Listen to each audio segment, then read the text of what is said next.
Now that I've given you an overview of the database window, let's take a look at each type of object in detail.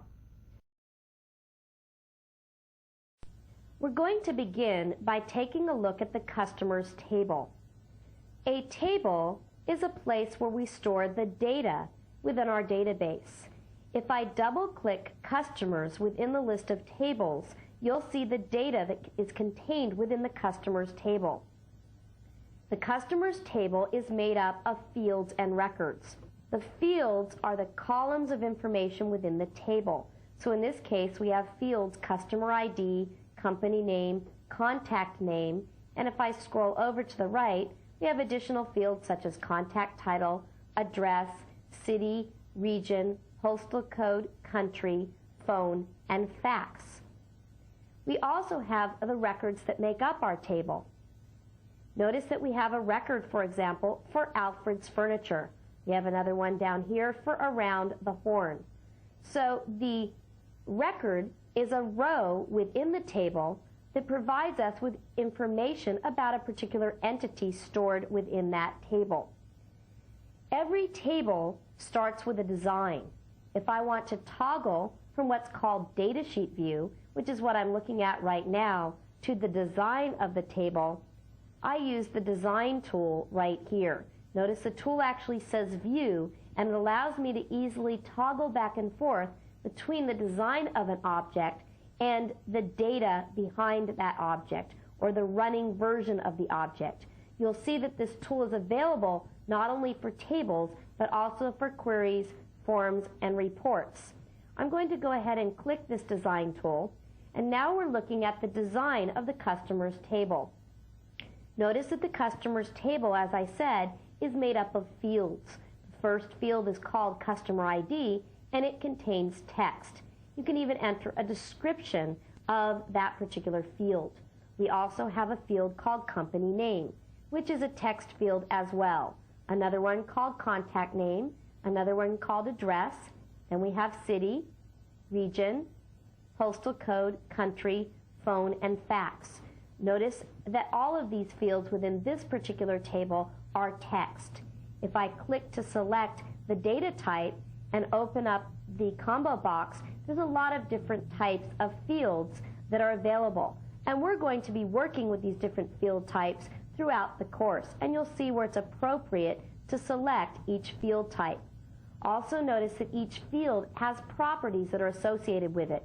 These properties determine the attributes of that particular field. So a table has a design, which is like the underlying blueprint for the table, and it also contains data.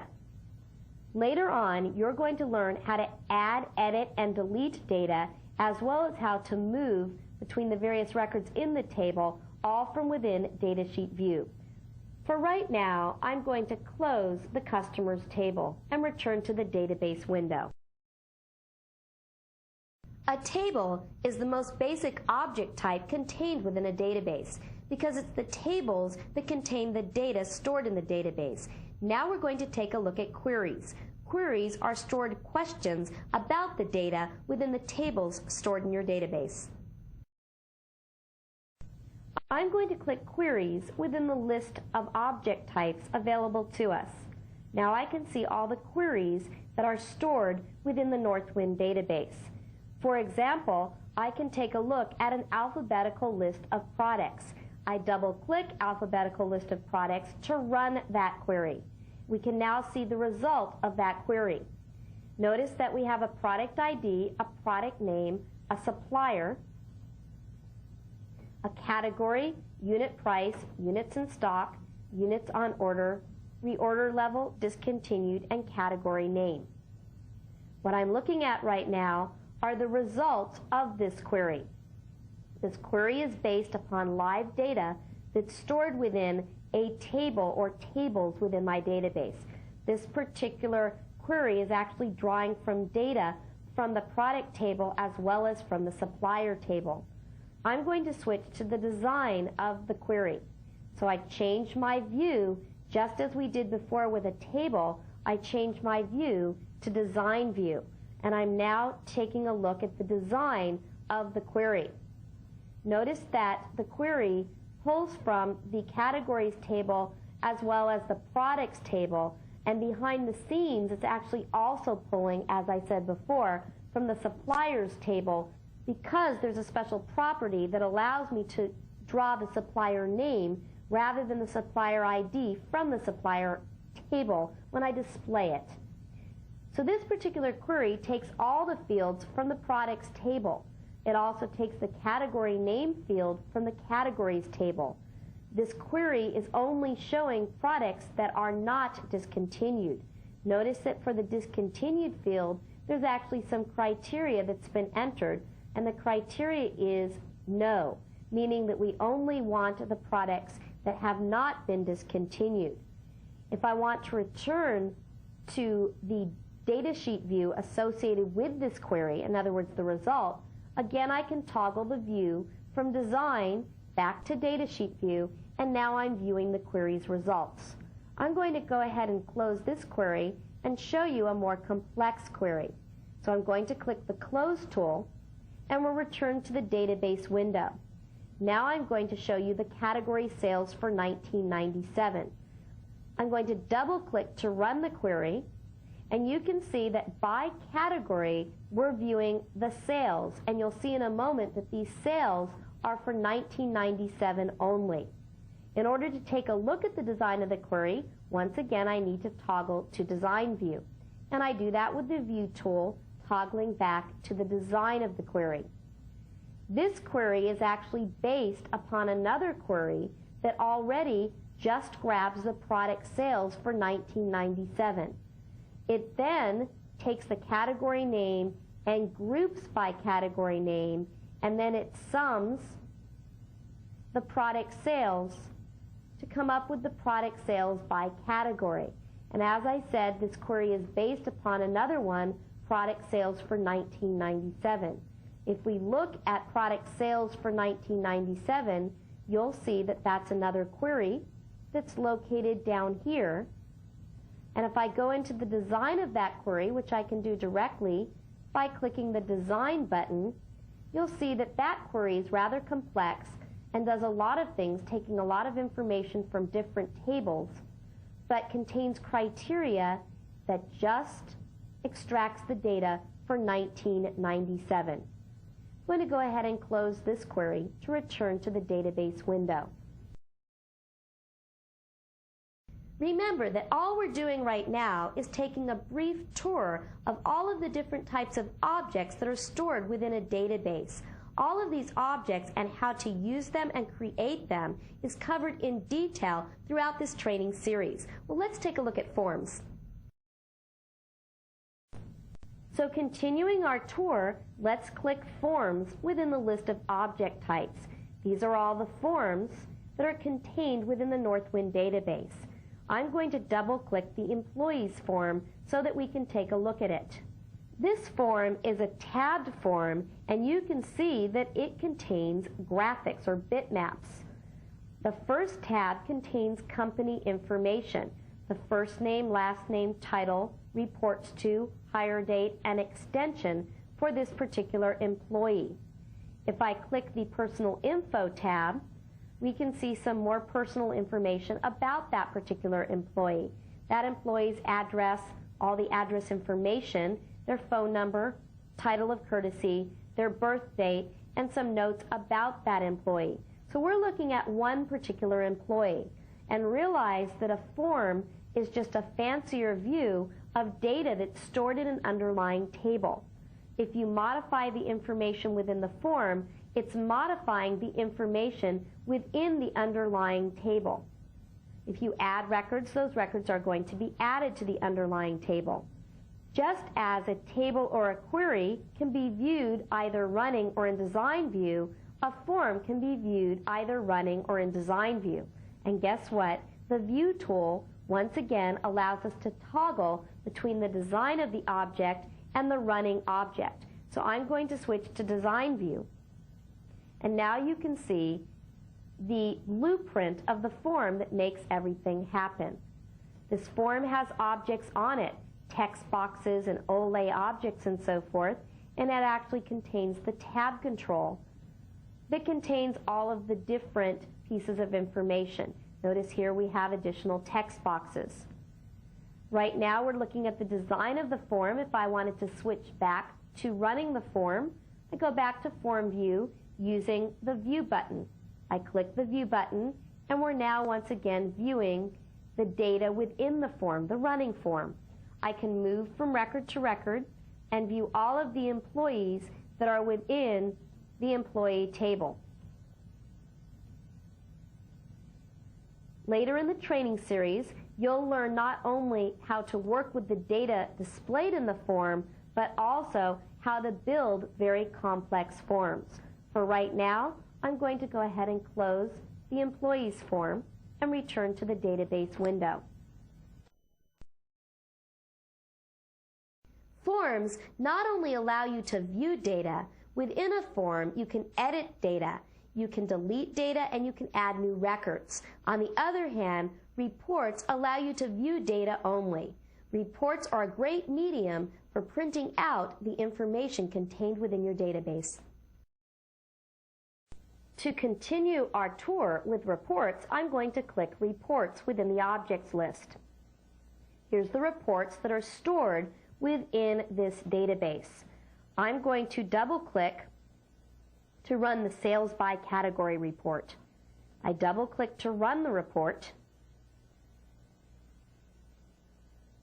A query is actually running, and this query underlies the report, and now we can see the sales by category. You can see that not only are we viewing each product and the sales for that product, but furthermore, you can see that that data is displayed graphically. If I move to the next page of the report, we can see all of the products within the condiments category, the sales for each of those products, and we can see graphically the sales of all those products. So I can continue on moving from page to page, viewing the numeric data as well as the graphical data. To be consistent with tables, queries, and forms, you can easily toggle between the design of a report and the running report. I click the View button to toggle to the design of the report, and you can see that now I'm viewing the blueprint or underlying design of this report. This particular report contains labels, text boxes, and even graph objects, so all different types of objects. Reports are very flexible in Access 2000 and can contain all sorts of things, including bitmaps and so forth. So here I am viewing the design of the report, and now if I want to go back to preview the report running, I click the View button again, and now we see the running report. This report is actually based, as I said, on an underlying query which runs, and then the result is displayed graphically within the report format. I'm going to go ahead and close the report by clicking the Close button in the upper right-hand corner, and once again we'll return to the database window. The next type of object that we're going to take a look at is new to Access 2000, and it's called a data access page. Microsoft developed data access pages in response to the fact that many people need to modify and view database data right from within their browsers. Data access pages allow you to do exactly that. I'm going to go ahead and click Pages to view all of the data access pages contained within this database. One of the data access pages is the Review Products data access page. What I want you to notice after I highlight that Review Products is that it's stored not within this database, but instead it's stored as a separate file.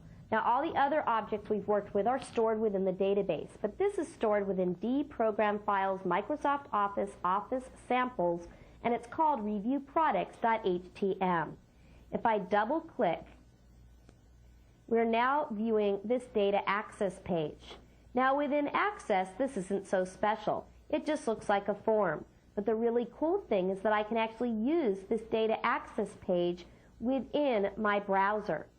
Right now I can move from record to record just as I could move from record to record within a normal form.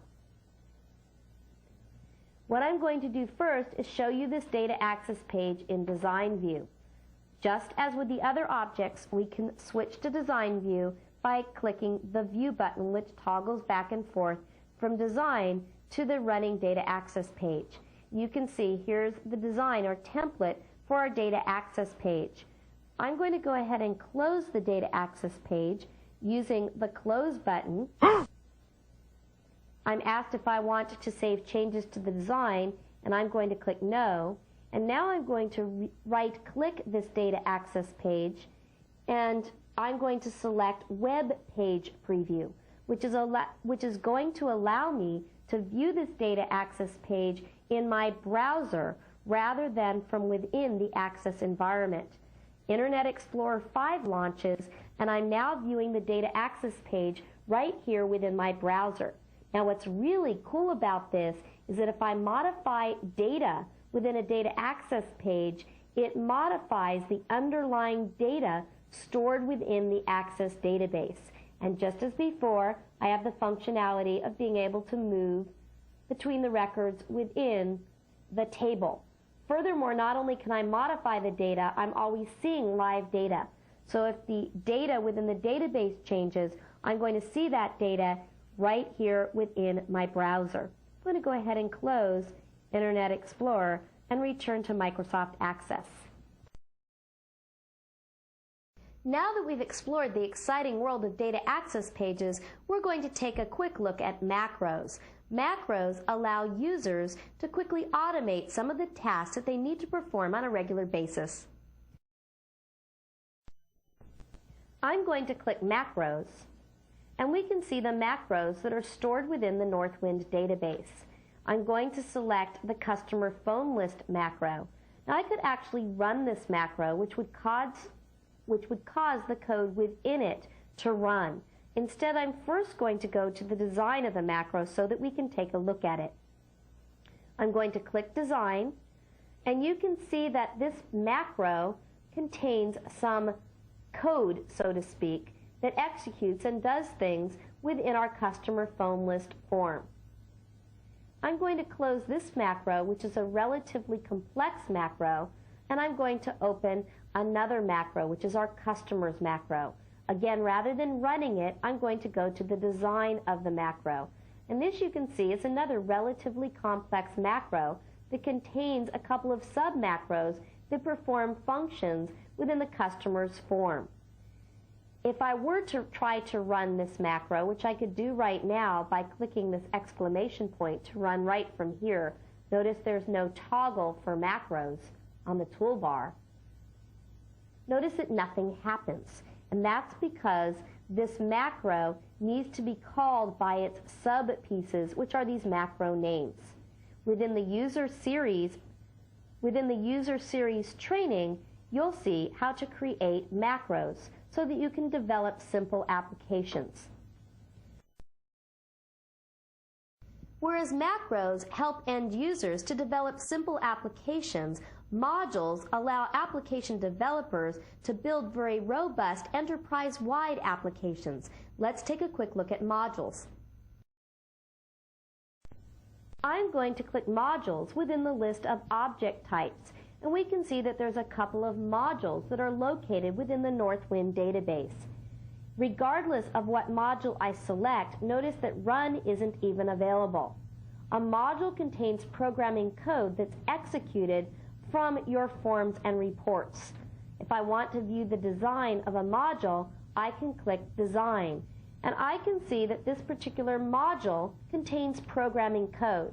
And in fact, I've just been taken to the Visual Basic Interactive Development Environment, or IDE, that allows me to write applications using VBA, or Visual Basic for Applications programming code. This utility functions module is actually made up of functions, and this particular module only contains one function, which is the isLoaded function. There's an entire training series devoted to developing applications using Microsoft Access and VBA, or Visual Basic for Applications. Right now, I'm going to close the development environment by clicking the X in the upper right-hand corner, which is going to return me to Microsoft Access to our database window. You just received a very thorough introduction to working with Microsoft Access 2000. You learned how to start Microsoft Access, and you learned how to open an existing database. You also learned about the various parts of the Access desktop. Then we took a tour of all of the different object types available within a Microsoft Access database. As I've mentioned several times, these components are all going to be covered in detail throughout the training series.